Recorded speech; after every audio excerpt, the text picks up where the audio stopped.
So, AI robots are stepping out of factories and into public spaces like retail stores, museums, and restaurants. They're cleaning, cooking, and even engaging in conversations. It's like having a Roomba that not only vacuums, but also critiques your interior design choices. But let's be honest, the transition hasn't been smooth. Remember when Pepper the humanoid robot was introduced to greet customers? Instead of providing assistance, it often ended up staring blankly or worse, malfunctioning mid-conversation. It's like hiring an employee who sleeps with their eyes open, unsettling and unhelpful. And then there's the time when a security robot in Washington, D.C. decided to end it all by rolling itself into a fountain. I guess even robots find the modern world overwhelming. It's like the robot looked at our society and said, "Nope, I'm out." In Japan, they deployed robot wolves to scare away wild animals from farms. These robotic wolves howl and have glowing red eyes. Great idea until they start scaring the farmers more than the animals. Imagine going to check on your crops and being greeted by a demonic robo-wolf. I'd quit farming on the spot. Let's not forget the delivery robots.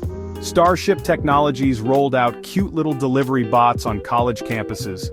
Adorable, until they get stuck in the snow or kidnapped by drunk students.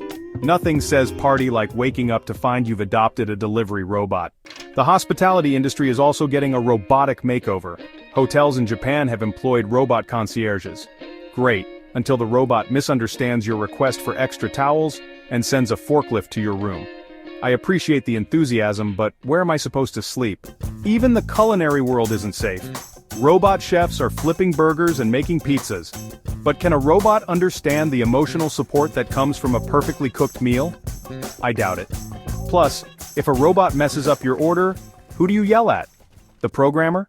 But it's not all glitches and awkward interactions. Some robots are excelling, like the ones in warehouses speeding up order fulfillment. Amazon's robots are so efficient, they make human employees look like they're on a perpetual coffee break.